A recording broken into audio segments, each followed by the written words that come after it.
Hey, welcome back to the Crowdfunding Demystified podcast. My name is Salvador Briggman, and today we have an incredible interview on today's show. My gosh, like this is insane, right? I'm even just like stumbling over my words right now. And being able to see today's campaign raise over 700K, more than 4,900 backers for what I think is one of the coolest products out there. This is actually something that I would use, something so interesting and exciting and meticulously and beautifully designed. I can't wait for you to hear more about this project. But that being said, I think I learned a lot in today's episode, particularly when it comes to designing something that people just want to buy. There's some of those products that you see and just hearing about how it's designed, hearing about how meticulously this creator was able to have sketches and to think about the materials and to really have a well-designed, well-thought-out product. It just makes you want to own this thing. It makes it feels like a privilege almost just to own this product. And you're going to hear kind of some of the secrets behind that on today's episode. What happens behind the scenes when you see a really flashy, really beautifully designed product, and also like one of those videos that just kind of like pops and makes your eyes just get really wide, right? When you're watching it. And that's one of the coolest things. So that's kind of what I pride myself in when it comes to our podcast. One of the things I've been doing for a long time, since 2012, with my blog, crowdcrux.com. Also my YouTube channel, which you can look me up at Salvador Briggman. One of the things I just try to do is I try to basically wrench out all the different things that are happening behind the scenes, I guess, holding you back. Because when you don't understand what's happening behind the scenes, you can't replicate the results that someone else is seeing, right? When someone else is doing something and you see the product of that creation, it almost seems like an alien made this, right? You think about the pyramids, or you think about really beautifully designed products like Apple products. It seems like an alien made this freaking product if you didn't know how it was made.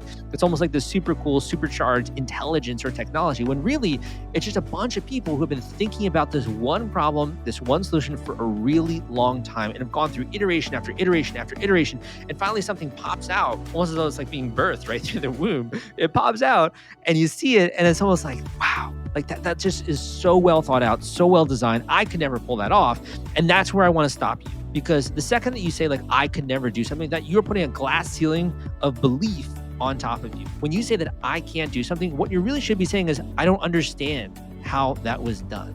And that's what I want to bring to you in today's episode, is that the more you can understand what goes into that kind of feeling, what goes into a really cool product like that, the more you can replicate it. And again, it is not rocket science. It's really just pulling back the hood, pulling back the curtain, be able to see the Wizard of Oz behind this process. So you're going to learn a lot about that on today's podcast episode. In addition, if you want to get access to some of the free techniques, tricks, tips, tools, the stuff that I'm talking about when it comes to launching new campaigns, when it comes to marketing things I'm discovering with crowdfunding, Kickstarter, Indiegogo, etc., even regulation crowdfunding, I share a lot of that on my Killer Crowdfunding Tips newsletter, which you can check out at the link that I'm about to mention. And it's completely free. You can go there and just kind of stay in the know, right, when it comes to crowdfunding. So go to this link I'm about to mention at crowdcrux.com/newsletter. That link is crowdcrux.com/newsletter, crowdcrux.com/newsletter, and you will stay on the cutting edge, my friend. I'll be sharing with you so many cool things that you don't even know about, that you haven't read about in articles, or you haven't seen on podcasts, that I think are really going to help you and help supercharge your campaign. And also, at the end of this episode, I'm going to be sharing something really interesting I think is going to really level up your project. So make sure you stay around until the end. That being said, let's get into this episode and let's learn how this individual from Elevated Craft was able to raise more than $700,000, more than 4,000 backers with their campaign. And it's coming up right after this. If you're worried about the fulfillment and shipping part of your Kickstarter campaign when it comes to getting out all those perks and rewards to your backers, rest assured, I've put together a complete Kickstarter fulfillment and shipping checklist for you, and it's free. This is sponsored by the folks at Fulfillrite, and they thought that you should have this checklist as part of your arsenal going into a crowdfunding campaign. If you want to get instant access to this checklist and it's free, you can go to fulfillrite.com/checklist. Again, that is fulfillrite.com/checklist. Fulfillrite.com/checklist. Just go to that link and you can download it immediately.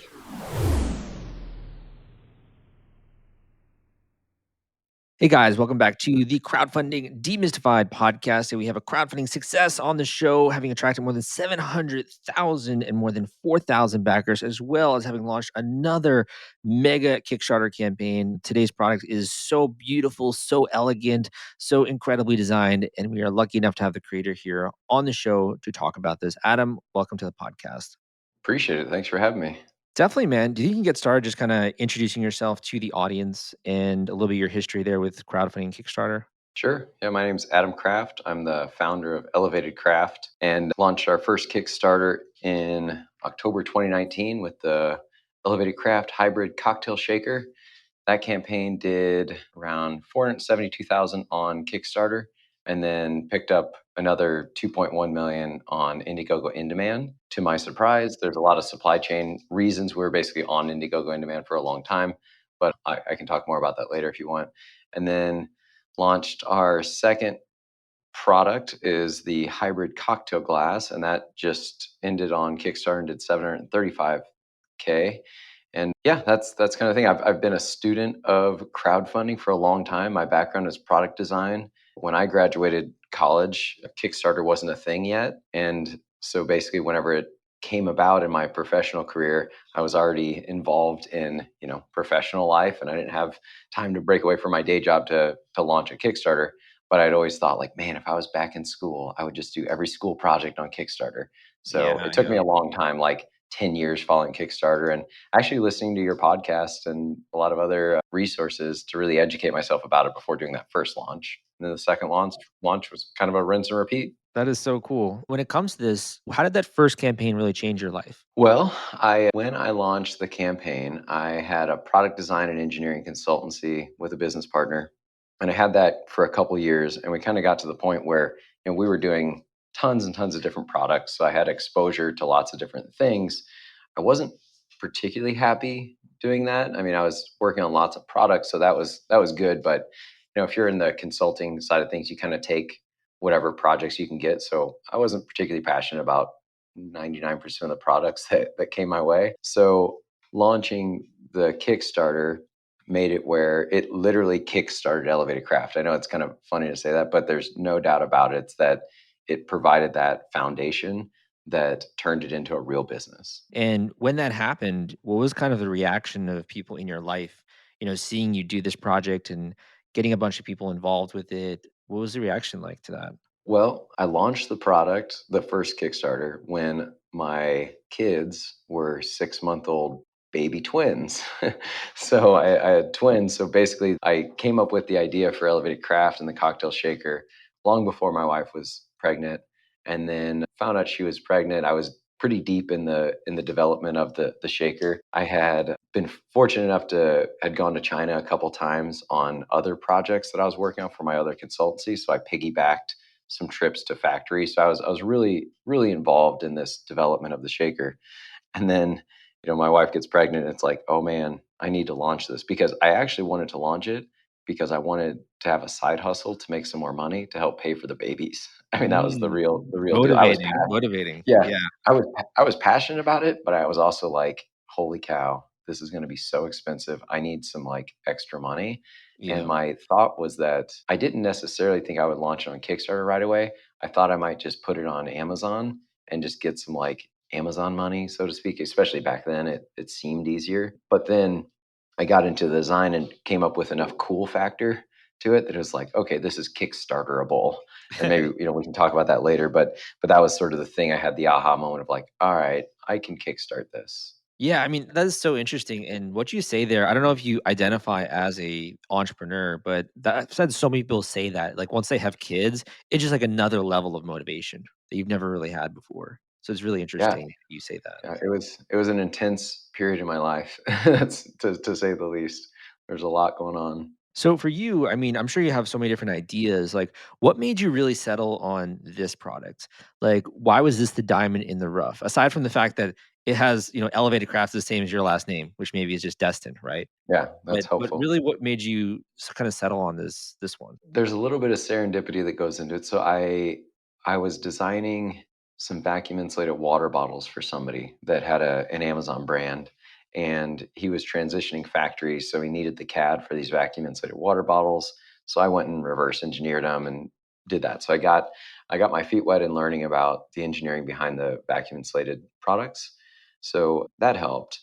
And I wanted whatever I made to be ultra durable and to be environmentally sustainable. And basically, so I didn't want it to be made out of plastic. That was kind of Mm, one of the things. So that was kind of my design constraints. It was like, well, I'm already doing vacuum insulated stuff.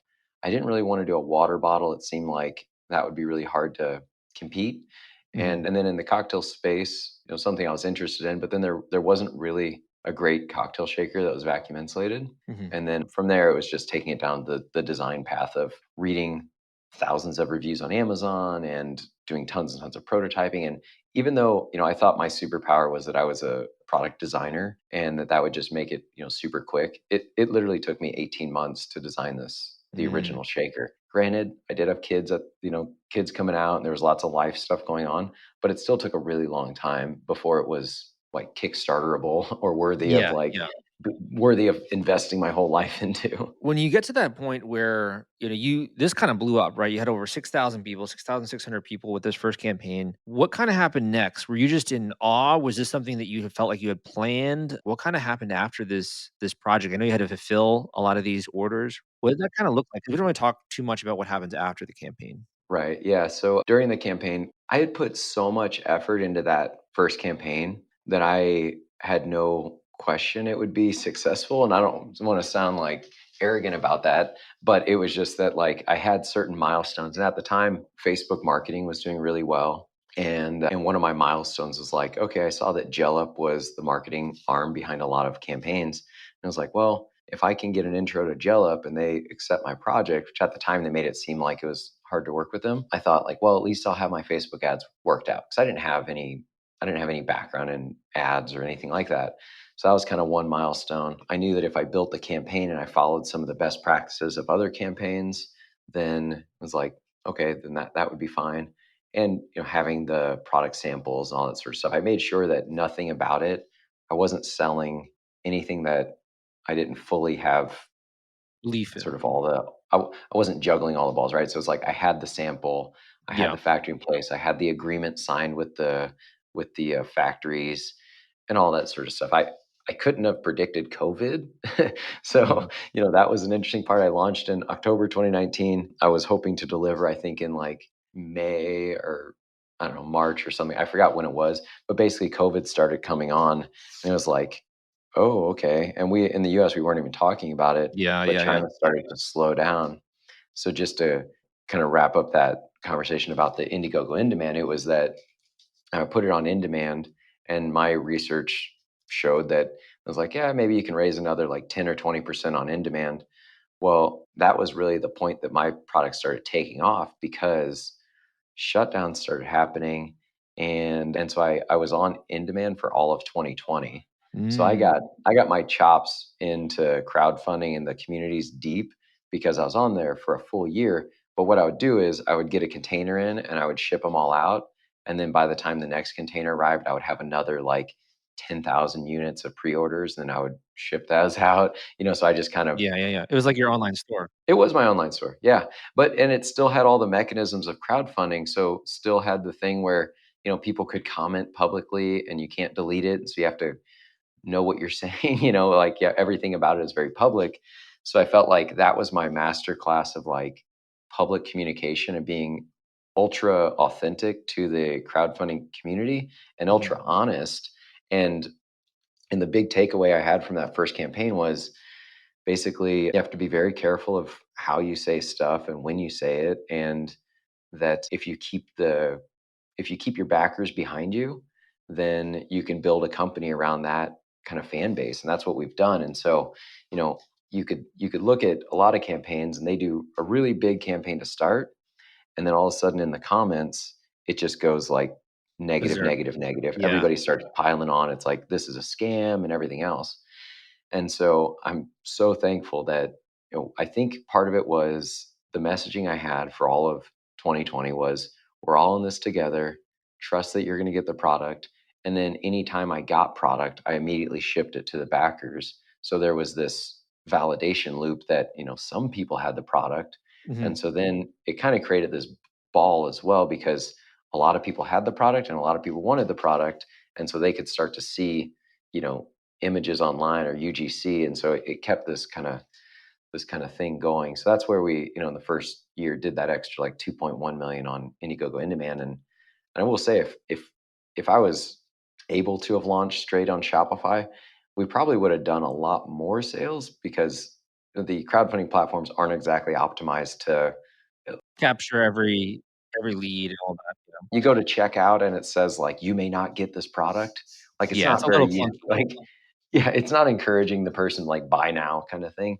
But yeah, it was a really incredible experience, and it gave me all the confidence in the world to like how to manage the crowdfunding communities and Mhm. backers, and then the second campaign just went way smoother because the first campaign I was like stressed out every time somebody would make a comment and they would have a question that was sort of like if you answer it one way it could be perceived bad, if you answer it the other way it could sound snarky. There's just so many things that ways of communication when you're just typing something out. And this campaign is like it was a breeze compared to that. I mean, honestly, this product, like looking at your video, it looks so smooth, right? Looks so buttery, so cool, so amazing. Can you tell people just a little bit about how this new product differs from your old one? Yeah, so the first product was the hybrid cocktail shaker, and that product's really a tool to get people excited about making craft cocktails at home. And I viewed it as a creative tool. It replaces their old crappy shaker that they probably got for free with a bottle of like Belvedere or something like that, and it gives them a tool to inspire them to make cool cocktails at home. So then this next product is the hybrid cocktail glass, and it's an integration of a borosilicate glass insert that goes into a vacuum insulated steel base. And so what you get is all the benefits of vacuum insulation, but you're not drinking out of like a Yeti, mug or whatever. Mhm. So you have the glass, which gives it the luxury of a nice cocktail, and then you've got the vacuum insulation. So the benefits are that it doesn't leave condensation puddles on the table. Whatever temperature you put the beverage in there, it stays at for the entire duration that you're, drinking it. But then the kind of cool factor that is the Kickstarterable thing is I feel like with all Kickstarters, you kind of need a little, I don't know, Easter X egg that you factor, plant in yeah, there. an Easter egg. Yeah. So with this product, it's that there's integrated measuring lines into the glass, and instead of just doing them as a just kind of lines in there, it actually becomes a measuring cup. So you have to check out the page for the listeners to see what I'm talking about. But basically, now it goes from being a sexy cup, a sexy cocktail glass, to a tool, and Mhm. that's really what elevated craft is all about. It's like I'm not trying to make and design luxury products. We have to hit a certain price point to as a small company, but to kind of sell the type of products that I want to sell and have the lifetime warranty and all that sort of stuff. Mhm. But ultimately, it's about having a level of utility that people can get behind. And I feel like the crowdfunding communities love that because there's a lot of DIY kind of maker type people in those communities. Yeah, yeah. And so that's what the product's all about. So now the second product is basically you don't need a cocktail shaker. If you want to just make like a gin and tonic or a Negroni or something, you can build these cocktails right in the glass for cocktails that don't need to be shaken. So it's a really nice segue into a product that a lot of our people that own the shaker are like, oh yeah, I guess I'll buy that too. So when it comes to this and you're thinking out this product designed, which is super cool, right? And you've obviously thought it out tremendously, all the different little nitty-gritty details. When you say that X factor, what do you really mean by that? Do you mean something that's going to wow people or something that's going to be just you didn't notice the first time you were looking at it? What do you mean by that X factor? Yeah, it's a tricky balance. So there was another Kickstarter that launched maybe 4 or 5 months before ours. So we've been designing the hybrid cocktail glass for over a year. It was an idea that came about. I don't know. I mean, I had been thinking about how to meld glass and stainless steel together for a long time, and so we were heavy in the design. And then there was another Kickstarter that launched. I can't remember the name of it, but it was their first campaign, and they basically made an everything glass. It was like a vacuum insulated base, a glass insert. It had, I think, a thing on the bottom to put your pills in or like snacks, and they wanted it for beer and tea, and here's a lid and all this sort of stuff. So they went the kind of Swiss Army knife route. Mhm. And the problem with the Swiss Army knife route is that it's not a very good knife, right? It does a lot of things and it kind of does nothing really well, even though it's called a Mm, knife. They didn't raise very much. They raised like 35,000 bucks or something. And they actually, I want to say they never delivered. I looked at their comments, but I was worried that the Kickstarter community would have seen that and been like, come on, Elevated Craft, these other guys already tried this and they're not mm, delivering.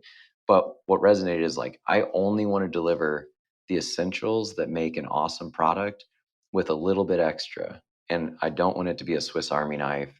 I think it's terrible design actually to add too many things. mhm. And To be honest, there's kind of the measuring element, the measuring features that I added to the hybrid cocktail glass added a little bit of controversy in the crowdfunding community. Like I think people are starting to think of elevated craft, and it could just be because of the name. I don't know if the people in the comments own the shaker or not, Mhm. but some people thought that having the measuring features in there took away, like dumbed down the level of sophistication that the glass could have Oh, because I they see what you're saying. yeah, Yeah. so they look at it as like it's beautiful and everything, but I kind of have like an allergy to luxury. I need there to be utility to something, and it is heavy on the utility. We got vacuum insulated, we got borosilicate glass. That glass insert's removable, so you can stash it in the freezer. Mhm. But I really love the idea too of not needing extra tools. So that's where the measuring part comes in, and then I view, that feature too as taking our community on this journey and people that come into Elevated Craft. We call our backers our Elevated Craft crew. So people that join that crew, we're kind of taking them on this journey from like, maybe in the past you poured your rum and Coke with and you just kind of free poured the rum in there and topped it off with Coke. And it's like, well, we're not in college anymore, guys. So let's measure this out and be adults about it.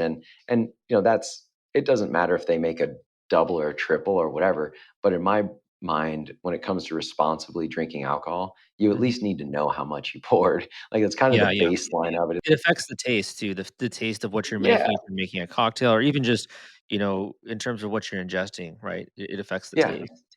exactly. So getting people to, I say like elevate their cocktail experience. A lot of that is, if people are used to just drinking vodka and cranberry or something, it might just be because they haven't had a good rum drink that was balanced out because they've only tasted like, rum and Coke and they're like, I don't like the taste of Yeah, rum yeah. or I don't like the taste of alcohol.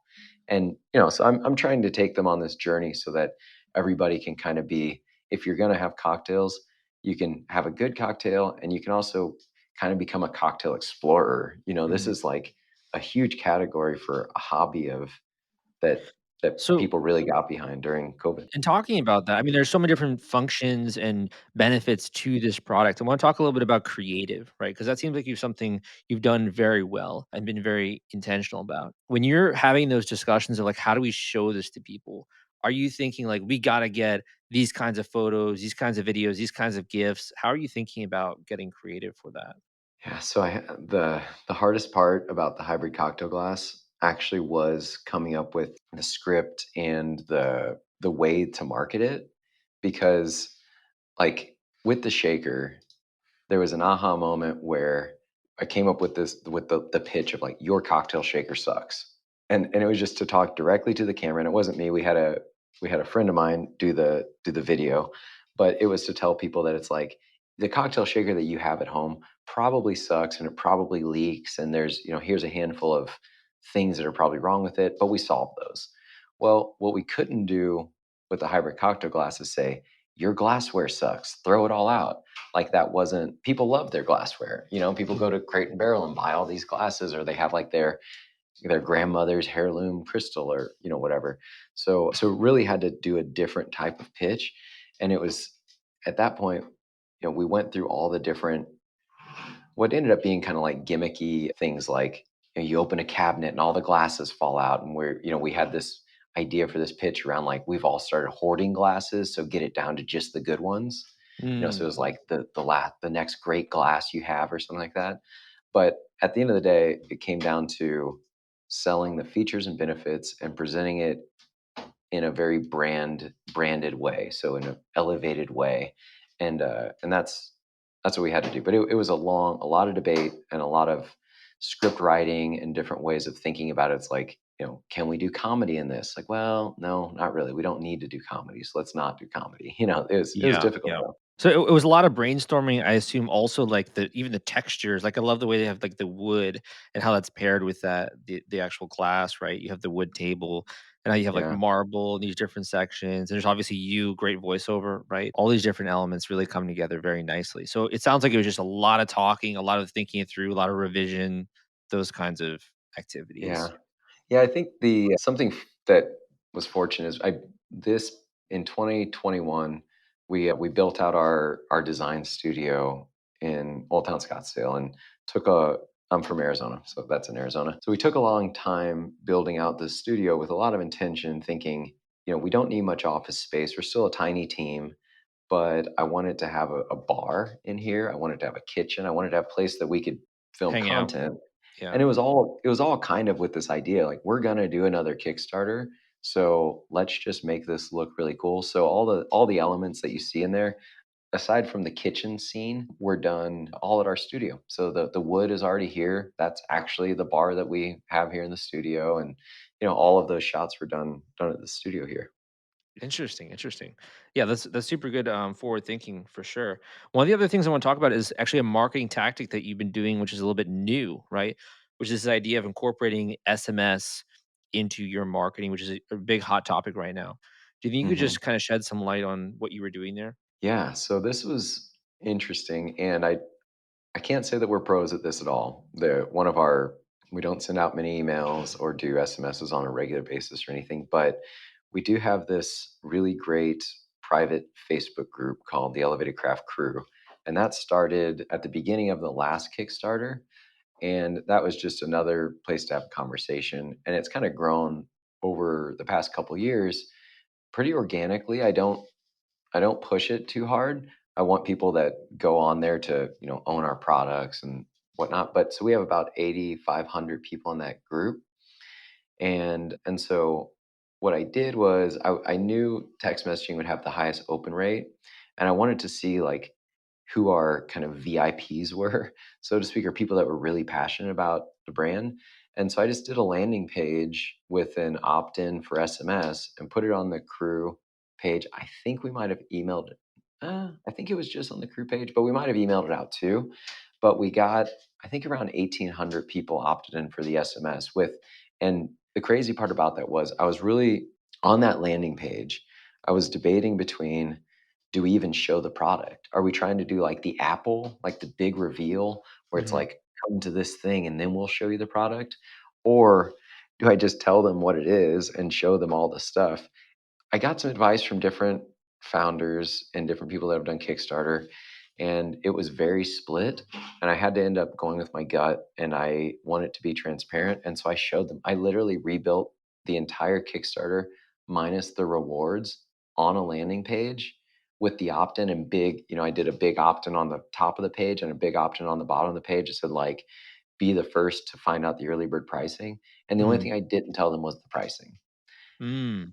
I felt like that was necessary for this particular product because they kind of needed to see all the feature and benefits. I didn't want it to just check a box in their brain where they're like, "Oh, Elevated Craft made a cocktail glass. Cool, I'll get that someday."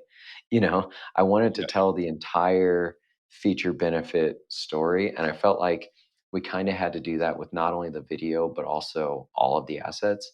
And I was really proud of the assets that we made too. So we did that. We got those opt-ins, and you got to figure if somebody's giving you their phone number to text you whenever the product's launching, they're really into it. And that was Yeah, that was for sure. basically what I wanted to see, who was like really, really into it.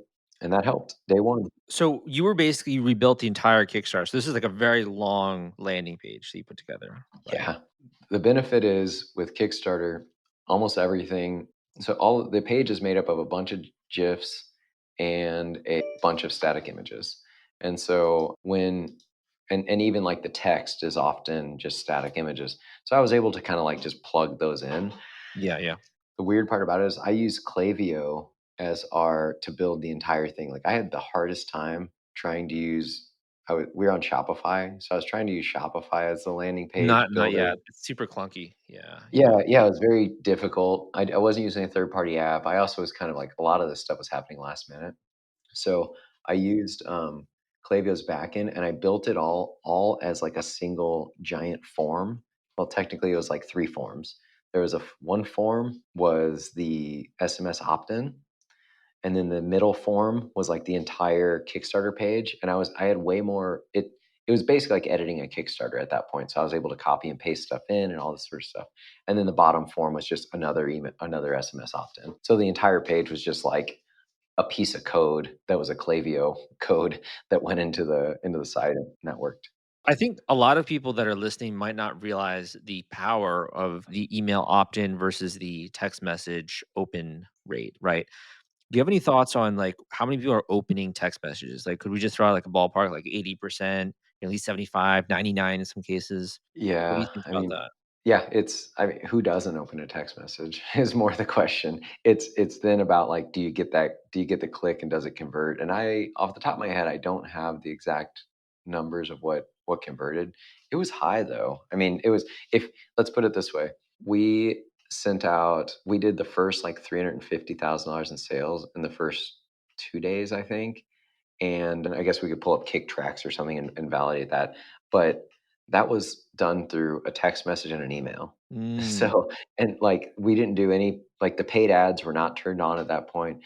Paid ads only generated a very small percentage of this campaign. To, It was mm. actually all about community. To be honest, I mean, in terms of my thinking, I'm also trying to track this stuff, and I think it's also about just awareness. Like people who do see the text message might also check the email, right? Like it just kind of Yeah. keeps it top of mind to a degree. Yeah. No, totally. I think that's exactly right.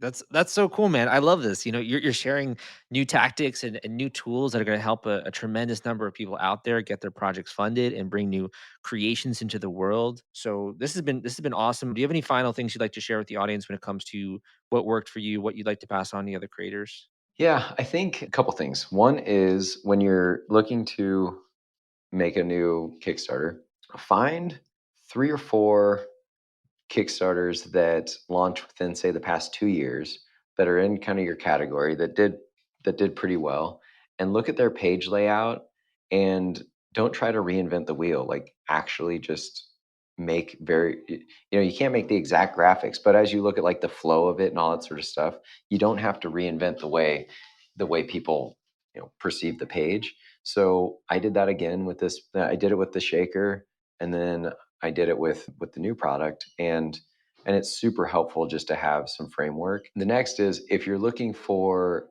advice, because I get hit up on LinkedIn and Kickstarter and all over the place, and people like, I want to launch a Kickstarter. If you want just Kickstarter advice in general, well, listen to this podcast.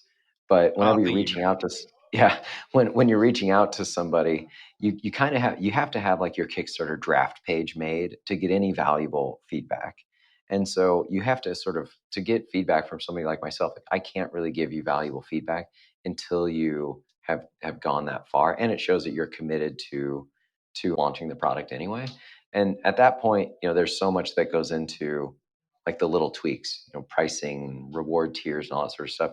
And somebody that's done a couple Kickstarters can actually give you valuable feedback. But don't I wouldn't bother anybody until you've gone down that road, built out your page, and done your graphics and all that sort of stuff. Well, first of all, I want to congratulate you because you've gone from being in the position where you have a baby on the way, trying to launch a new side hustle, to completely blowing it up, right?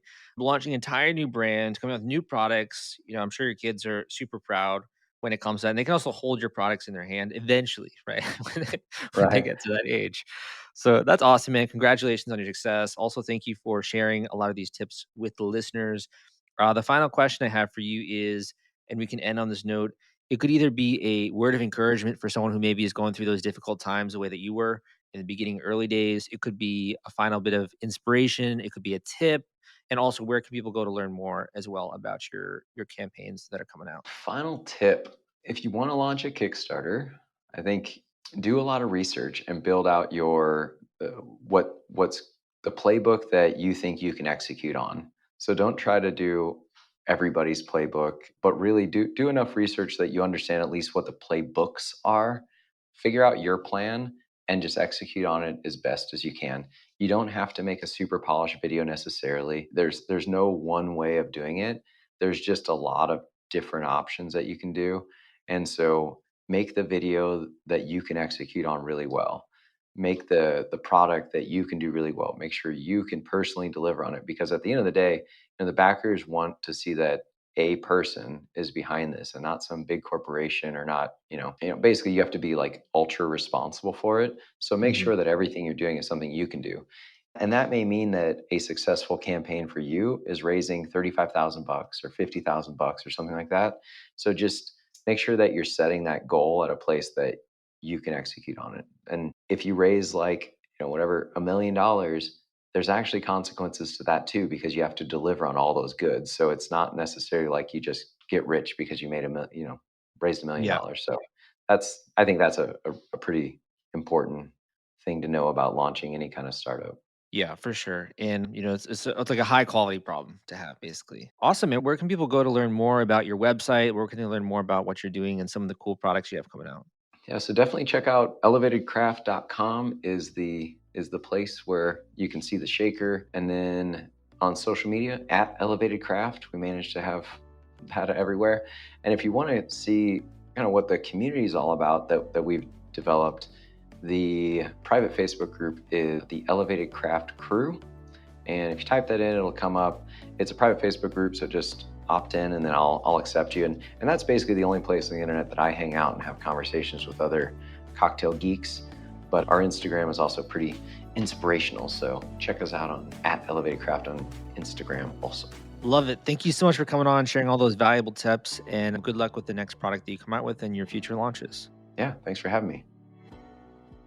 Thank you for listening to this episode of the Crowdfunding Demystified podcast. My name is Salvador Briggman, your host of this show. Go and check me out on YouTube under my same name, Salvador Briggman. I also got a book out there, Kickstarter Launch Formula. I've got a ton of content on my blog, crowdcrux.com. But one of the things that I kind of want to talk about at the end of this episode is just one of the things that I feel like is the most profound when it comes to launching a new product that I think is glossed over, I think is glazed over by so many other teachers, so many other people out there. And, we talked a lot, obviously, on this show about product design. We talked a lot in this episode about marketing, et cetera, creating an experience, and how do you really have that kind of interesting mystique effect, right, when it comes to your campaign launch. But one of the things that we don't tend to cover so much is really how to make this more than just about funding. How do you make this more about just about funding? How do we make this more than just about, getting feedback on that product? How do we make this about more than just building a community? I think that one of the most powerful and most, in my opinion, most powerful ways that you can go through this crowdfunding process, and at the end of it, have a media firestorm of people mentioning your name, of having massive brand appeal, of having people that talk about you, Google you, look you up on Facebook, look you up on Instagram that you have never heard of before. And the best campaigns are able to do that. And like what I said in the beginning, this is just, again, another thing that just isn't talked about enough. That's kind of a gray area when it comes to crowdfunding. And what I want to do is I want to help you develop and create that media firestorm. And I think the reason why this is so important, again, is if you're going through all this work in order to bring a new product into the world, in order to market it, in order to get funding, in order to build up your audience, all the stuff we talk about, obviously, in my book, Kickstarter Launch Formula, and we also talk about on this show, then it makes, my opinion, the most sense to make this a media event, right? Why not? If you're already building a brand, why not go big, right? Why not make this a whole media event where you're getting write-ups by reporters, you're having people interview you, you're having influencers check this out, right? And you're really creating kind of an effect, a viral effect, where when this thing comes out, you're getting all of these headlines, you're getting all this traffic, you're getting all this credibility. And in that way, you're almost packaging everything you need to do when it comes to marketing into this very tight launch time frame. And you can kind of get it over with. So that by the end of this process, not only do you have funding, not only do you have backers, not only do you have really great marketing assets, but you also have a ton of people around the world that are talking about you, which in my opinion pays dividends years into the future, because then you have people that are talking about you, which is boost your credibility, and more people talk about you. And it's kind of this interesting snowball effect. So in my opinion, this is, again, one of the most gray areas when it comes to crowdfunding and product launches. And that's exactly why I really set out on a mission to understand this and to bring this to you in an understandable, bite-sized fashion of exactly what you have to do in order to get media hits, exactly what you got to do in order to get impressions, to get people talking about you online, create, again, this media firestorm that we keep talking about. And I put this into what I call the crowdfunding PR system. So if you want to learn more about this, you can go and check out the link I'm about to mention. You can just kind of discover more of what I've created there. This is something that's a little bit, in my opinion, I guess, controversial in some ways. If you are not a stranger, if you like me are not a stranger to controversy, you're willing to kind of dip your toes into some of these dark arts of how actually I think a lot of big corporations, a lot of big media publications are able to spin stories to get massive appeal, right? And able to get the public's attention. And again, this is really powerful. I got to tell you, man, you got to use this for good. This is like one of those, a Jedi weapon, right? So like a lightsaber, it can be used by the Jedis, but it can also be used by the Sith Lords. So I'm kind of, trusting you that you're going to use this as a Jedi only for benevolent means. So again, these are some of the dark arts. These are some of the things we don't talk about too much. If you really want to discover and learn more about this and go beyond just the surface and kind of like, dip your hands into this treasure trove of different techniques you can use to get tons and tons of media hits and again, create a media firestorm. If you want to learn more about that, go to the link I'm about to mention. I really think you're going to like it a lot. So go and check out this link at crowdcrux.com/PR system. That link is crowdcrux.com/PR system, crowdcrux.com/PR system. And you learn more about the crowdfunding PR system that I have developed for you and use that, obviously, like I said, with good intentions. That being said, thank you so much for joining me on this episode of the podcast. My name is Salvador, trying to bring to you great teachings, great education, great techniques, cool community, and also really interesting episodes and stories every single week. It's really one of my things that I love to do, something that I really enjoy so much as a teacher in this industry. And if you do appreciate it in any kind of way, please leave me a rating and review on iTunes, on Spotify. Give me a thumbs up if you see one of my YouTube videos. It just means a lot, and I really appreciate it. And thank you so much. Again, my name is Salvador, and I will see you next time.